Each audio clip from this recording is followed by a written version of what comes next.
welcome to my channel, Kicking It with Shondell. Okay, so I touched on a little on the social aspect before I lost my sight. Socializing after losing my sight is a little different. Like I also touched on, you lose a lot of friends. So when you're up and capable and you can do something for someone, or they can use you for some reason, you have all the friends in the world. Everybody wants to be your friend. Everybody wants this. They want to ride. They want to go out.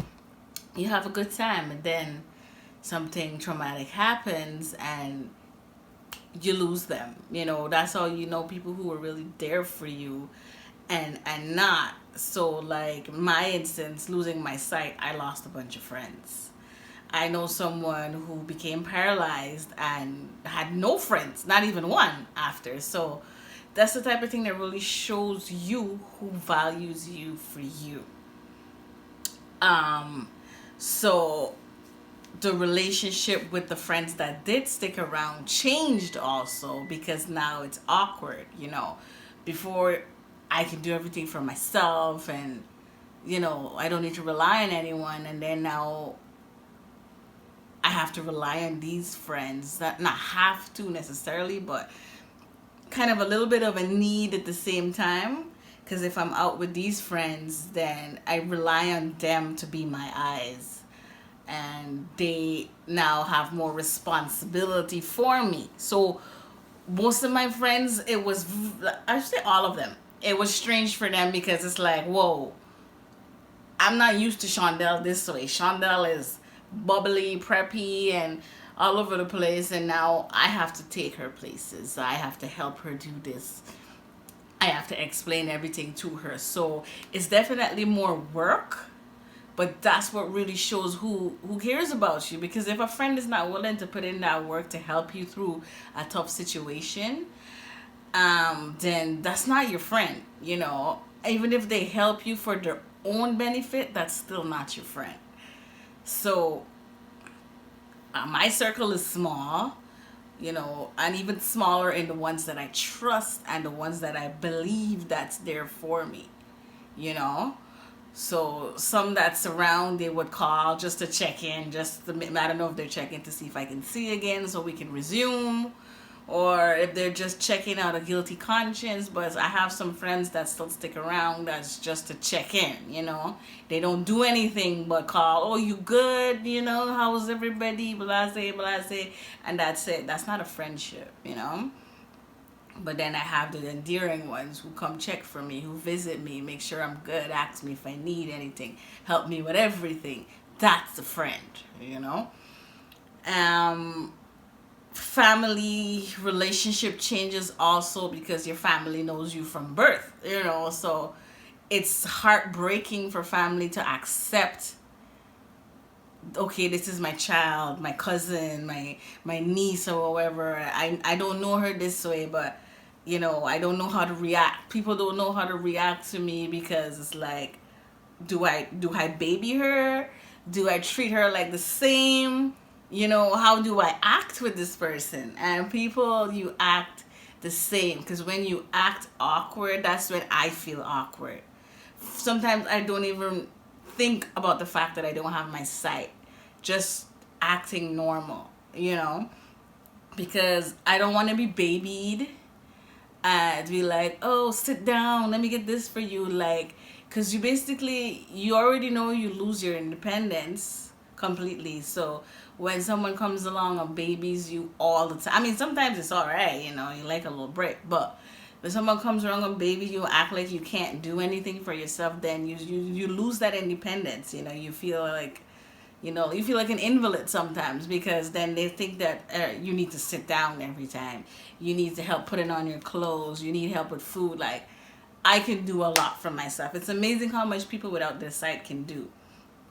And I have that little bit of light vision in me that helps me also. I use the light to guide myself. So before, I used my full-on vision, and now I use this light and all my memory to do things. And sometimes I have to remind myself I don't see, Because I get up and I walk like I know where I'm going, and I need to slow down and be like, hey, hey, hey, you can't see where you're going. You're like, take your time. Um, so the reaction of people is what really is the biggest change for people that know me. From having my sight to losing my sight, they react awkward. That's the capital letters, awkward. And I understand because you don't know what to say.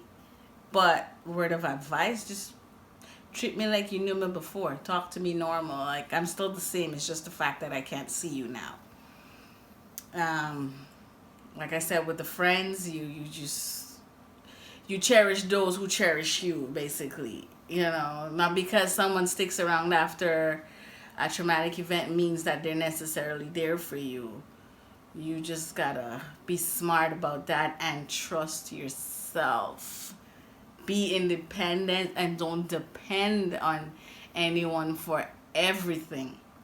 I made that mistake and I lost my independence because I felt as though no one was gonna love me. I felt as though I will never get a boyfriend again. I'm gonna be single for life. I'm never gonna see again, and I kind of just gave up, you know. So, I mean, it took me. I accepted it within. I said within the first year, cause well, one, I wasn't seeing any progression, and two, I was told that that's how it's going to be, and they can't do anything to fix it. So I kind of just accepted that, you know what, I can't change this, so I gotta now just live with it, and that's where I started to pick up myself, and I started to do things. I started to do things without my sight that I did with my sight to try to feel normal again, try to feel like, hey, I don't need to stop myself or restrict myself from doing certain things just because I don't have my sight. It's possible, right? I did things like bowling. I went to the club without my sight when I used the club. Um, I went on boats. I did a lot of, not a lot, but I did some things that I did with my sight without my sight. And it's quite different. It's more scary because, one, you can't see what you're experiencing, and two, it's all a feeling, all your in your head, what you feel, what you hear, what you smell, and that's what I go by. So I went to Miami. That's all based on what's described to me, what I hear, and what I smell, and then I make the whole beauty of Miami in my head. So it's a big, it's my own, like I say, it's a different world because it's all in my imagination, my creative imagination of what I think it looks like, in with respects to what's being described to me.